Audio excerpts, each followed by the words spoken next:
Presidente Lula e ministra Marina Silva lançam Plano Amazônia e ampliam cerco a desmatamento. Ministro da Fazenda, Fernando Haddad, diz que o programa de incentivo a carros populares vai focar em ônibus e caminhões. E você vai ver também. Assessor mais próximo de Arthur Lira é demitido em meio à apuração da Polícia Federal sobre desvio de verba.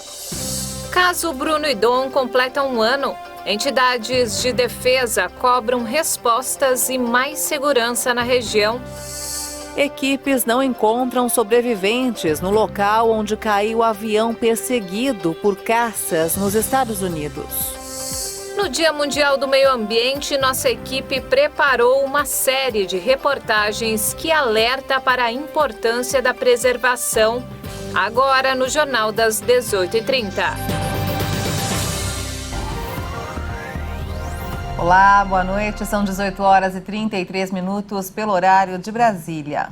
Boa noite. Você acompanha agora as principais notícias do Brasil e do mundo desta segunda-feira.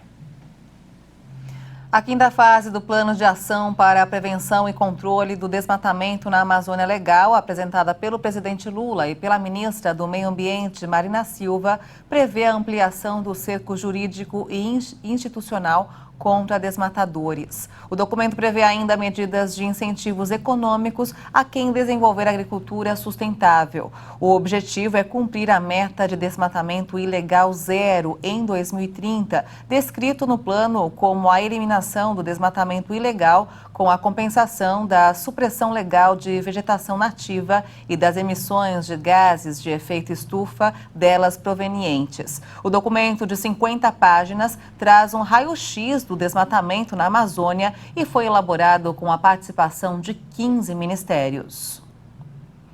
E no Dia Mundial do Meio Ambiente, a ministra do Brasil, Marina Silva, se reuniu com a ministra de Relações Exteriores da Alemanha, Annalena Baerbock, em Brasília. Ela está em uma visita oficial de 3 dias ao Brasil como parte de uma viagem à América Latina. A ecologista disse que o diálogo passou pelos esforços de cooperação para lidar com as mudanças do clima e a proteção à biodiversidade e às florestas. A visita da alemã faz parte de uma viagem de 3 dias à América Latina e reforça a aliança entre os países pela preservação do meio ambiente. Em janeiro, em visita ao Brasil, a ministra de Cooperação alemã, Svenja Schulz, anunciou a liberação de recursos para o Fundo Amazônia, destinados a projetos de preservação ambiental e que estavam congelados desde 2019. Logo na sequência, em Brasília, o chanceler alemão Olaf Scholz anunciou o envio de um total de 200 milhões de euros em medidas de cooperação, que vão além do Fundo Amazônia, como um empréstimo com taxas menores para que os agricultores reflorestem suas terras. O ministro da Fazenda, Fernando Haddad, afirmou hoje que o programa de incentivo automotivo vai focar no transporte de ônibus e caminhões. Apesar disso, o carro popular também deve ser contemplado. No último dia 25, o governo fez um anúncio de que carros de até R$120 mil teriam redução de 1,5% a cerca de 11% em impostos de fabricação. O programa deve ser lançado via medida provisória e a estimativa é que o pacote de incentivos custe cerca de R$1,5 bilhão. Após crise na articulação política, o presidente Lula e o presidente da Câmara, Arthur Lira, se reuniram na manhã de hoje no Palácio da Alvorada.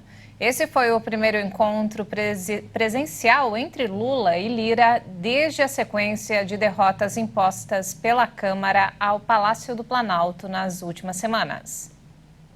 Após o encontro de cerca de 1 hora a portas fechadas com o presidente Lula no Palácio da Alvorada, o presidente da Câmara, Arthur Lira, conversou com a imprensa e afirmou que o combustível está acabando ao se referir ao apoio de partidos de centro, fora da base lulista, a projetos de interesse do governo. De acordo com o presidente da Câmara, Lula tem se movimentado para aprovar os projetos de interesse do governo, apesar das críticas que a articulação petista tem sofrido no Congresso. Na última semana, o presidente da Câmara deu declarações públicas de que o governo precisa ajustar sua articulação política ou sofrerá grandes perdas em votações no Congresso. A lista de derrotas incluiu alterações na medida provisória que reestruturou a esplanada dos ministérios no início do ano. A versão aprovada pela Câmara alterou os ministérios do Meio Ambiente e Povos Indígenas, entre outras mudanças.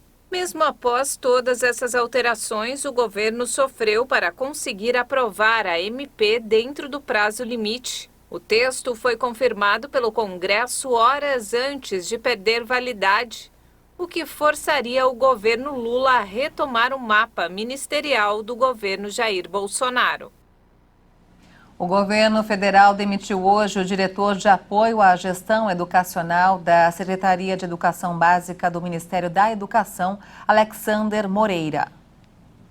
A chefia do Ministério da Educação decidiu demitir Alexander Moreira por entender que o agora ex-diretor pode ter se omitido e não atuado para impedir os supostos desvios. A demissão acontece após a investigação da Polícia Federal contra um grupo suspeito de fraude em licitação e lavagem de dinheiro em Alagoas, por meio da compra de equipamentos de robótica. Foram desviados com o esquema mais de 8 milhões de reais, de acordo com a Polícia Federal. Na operação, a polícia investiga possíveis crimes ocorridos entre 2019 e 2022 na compra de kits de robótica para 46 municípios do estado de Alagoas, com verba do Fundo Nacional de Desenvolvimento da Educação. E olha só, hoje faz um ano da morte do jornalista Dom Phillips e do indigenista Bruno Pereira na Amazônia. Os povos locais ainda pedem investigação mais ampla sobre o crime e também querem mais segurança na região. Atualmente, 3 pessoas acusadas de participação nas mortes estão presas, aguardando julgamento. As autoridades policiais colocaram sob suspeita pelo menos 8 pessoas por possível participação nos homicídios e na ocultação dos corpos. Bruno Pereira e Dom Phillips foram mortos em 5 de junho do ano passado, quando viajavam para entrevistar líderes indígenas e ribeirinhos em comunidades próximas ao Vale do Javari, que fica entre os municípios de Atalaia do Norte e Guajará. Essa região amazônica abriga a maior concentração de povos isolados em todo o mundo, com mais de 6 mil pessoas. O local enfrenta problemas com a pesca ilegal e a retirada de madeira, além do narcotráfico. A União dos Povos Indígenas do Vale do Javari, a Univaja, pede uma investigação mais abrangente, incluindo aqueles que apoiam atividades predatórias no Vale do Javari. Também acha necessária a articulação entre as políticas de Estado para proporcionar de forma permanente segurança para as populações nativas locais. A FUNAI, Fundação Nacional dos Povos Indígenas, cobrou um reforço das estruturas para a garantia de uma política mais permanente na região, com um termo de cooperação entre organizações indígenas e o governo. E atenção, estudantes, já estão abertas as inscrições para o Exame Nacional do Ensino Médio, o Enem 2023. O processo é feito pela internet. O repórter Leonardo Félix tem mais informações. As inscrições para o Enem 2023 já começaram e seguem até o dia 16 de junho. As provas estão marcadas para os dias 5 e 12 de novembro. O processo deve ser feito na página do participante, pelo site do Instituto Nacional de Estudos e Pesquisas Educacionais Anísio Teixeira, INEP. O valor da taxa de inscrição é de R$ 85 e deve ser pago até o dia 21 de junho. O Enem é usado por instituições de ensino públicas e privadas na seleção de estudantes para preencher vagas em cursos superiores. Os resultados também servem de parâmetro para programas como o Fundo de Financiamento Estudantil, FIES. As notas do Enem também podem ser aproveitadas nos processos seletivos de instituições portuguesas que possuem convênio com o INEP. De São Paulo, Leonardo Félix. E veja a seguir, equipes não encontram sobreviventes no local onde caiu o avião perseguido por caças nos Estados Unidos. E ainda, no Dia Mundial do Meio Ambiente, nossa equipe preparou uma série de reportagens que alerta para a importância da preservação. Nós voltamos em instantes, até já.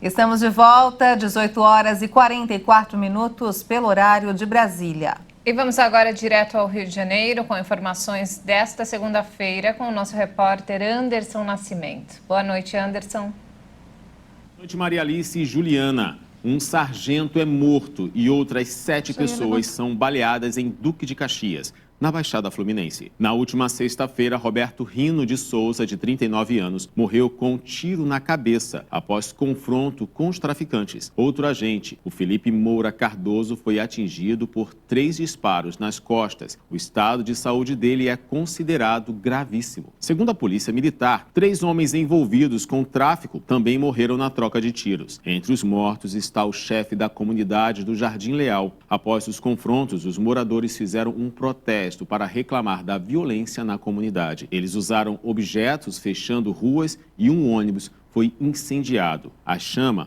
alcançou a fiação elétrica. E o governo do Rio pressiona a empresa para definir a concessão do Galeão. Nos próximos dias, o governo federal e a Xande devem divulgar uma definição sobre a permanência ou não da empresa como concessionária do Aeroporto Internacional Tom Jobim. No ano passado, a empresa manifestou interesse de devolver à administração, mas pedia para ser ressarcida pelos investimentos no local. O governo federal prevê a realização de um leilão para a concessão do espaço. O terminal sofre com esvaziamento, apesar de ter capacidade para receber anualmente 37 milhões de passageiros. Eu fico por aqui e amanhã eu volto com mais notícias do Rio. Até lá.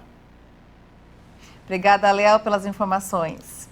E vamos agora ao mercado financeiro. O dólar fechou em baixa nesta segunda-feira, na medida em que investidores repercutiam aí a nova queda das projeções para a inflação deste ano, divulgada pelo Boletim Focus do Banco Central do Brasil. Além disso, o mercado também continuou a ecoar os dados de emprego dos Estados Unidos, divulgados na semana passada, em meio às expectativas sobre quais serão os próximos passos do Federal Reserve, o Banco Central americano, na condução aí dos juros do país.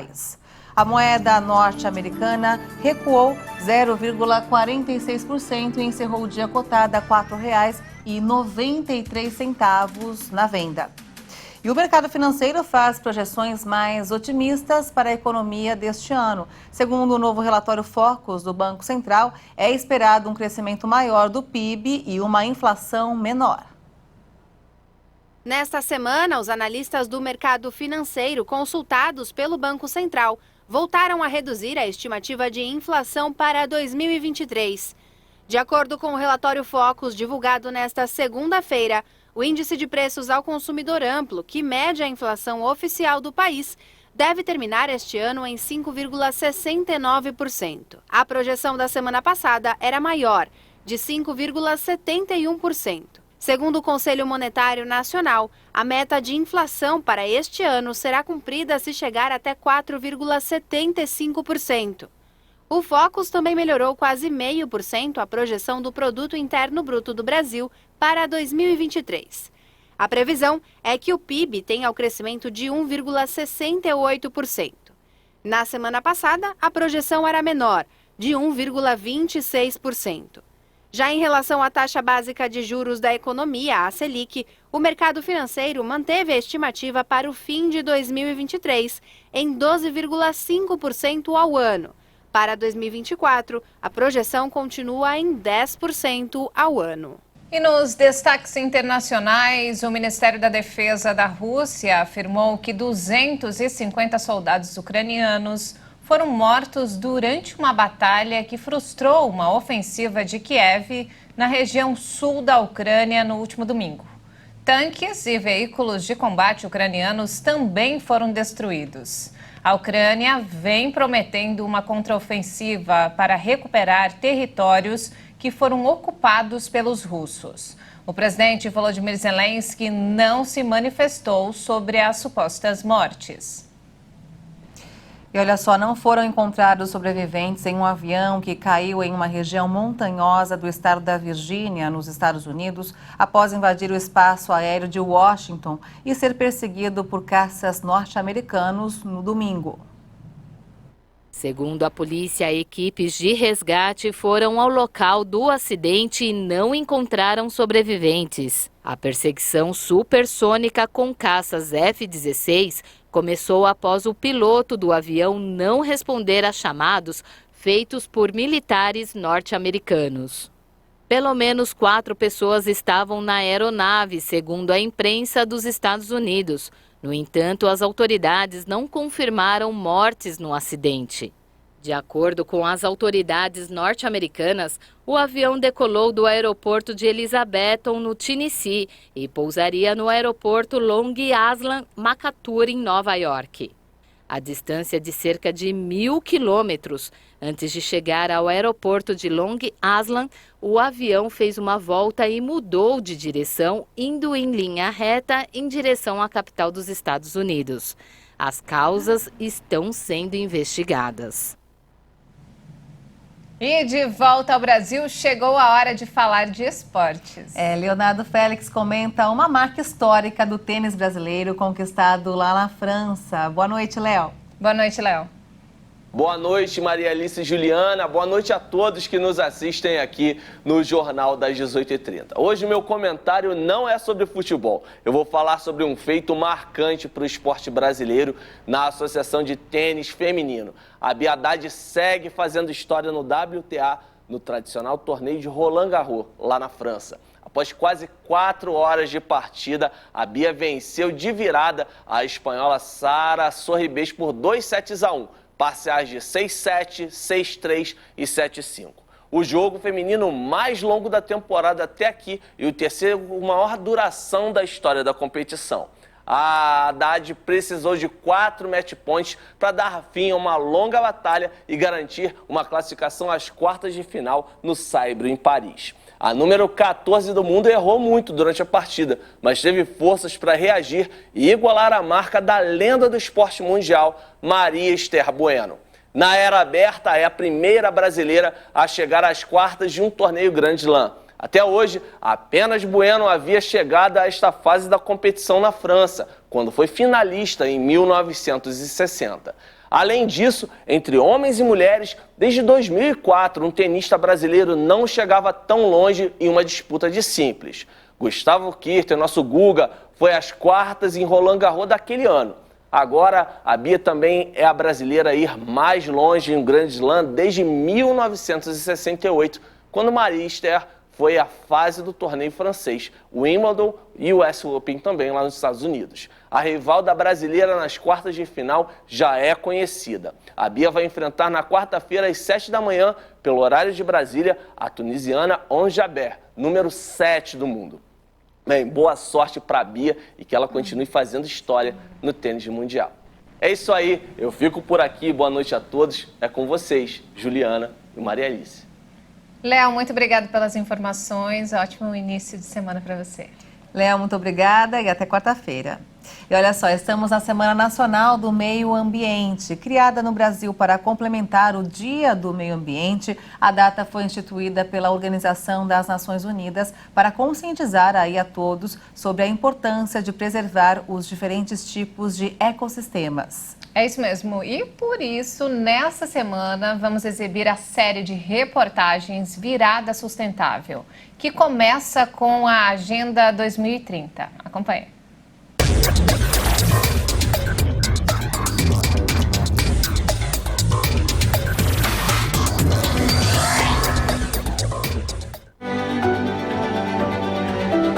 Como você imagina o planeta daqui a uma década? E 2? E daqui a um século? O futuro preocupa autoridades do mundo todo.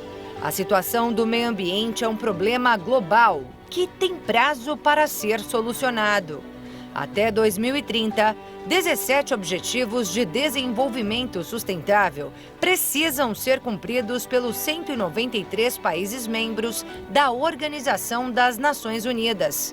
Com o nome de Agenda 2030, o pacto foi firmado em 2015, mas vale sempre ser lembrado, especialmente na Semana do Meio Ambiente.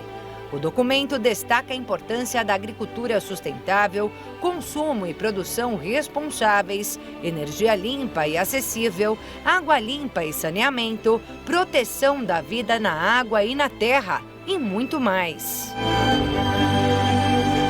São compromissos relacionados à redução da fome no mundo, a promoção do saneamento básico, a busca por utilização de fontes de energia menos poluentes e renováveis, a redução de desigualdades entre homens e mulheres, entre a população das diferentes recortes raciais, a promoção dos direitos das crianças, dos jovens, a qualidade de vida nas cidades.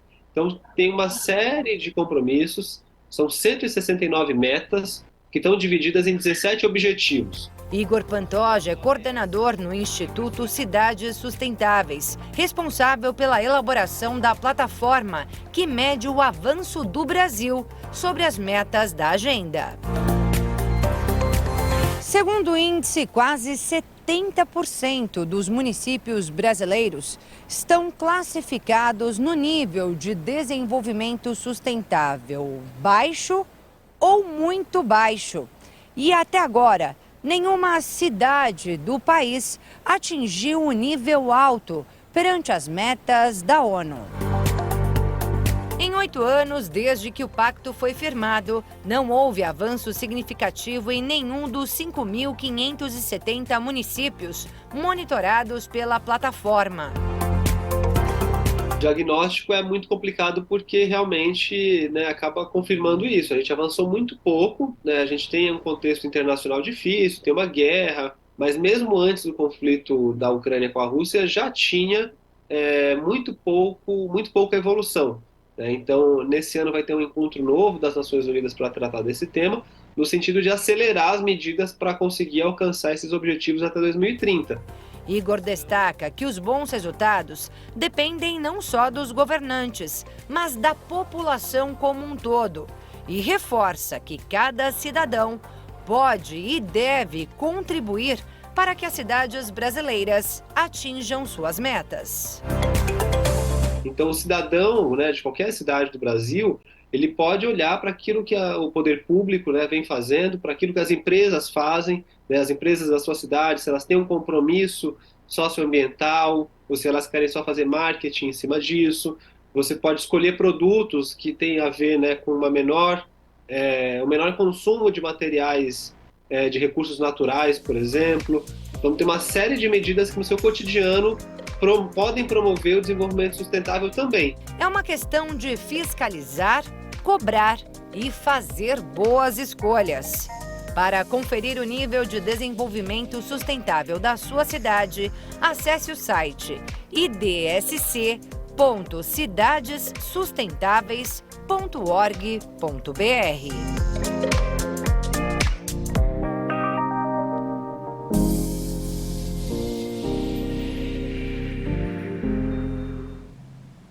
E não temos mais tempo, essa edição fica por aqui. Mais informações ao longo da nossa programação. Obrigada pela companhia e ótima noite. Obrigada pela sua companhia, uma boa noite para você e até amanhã.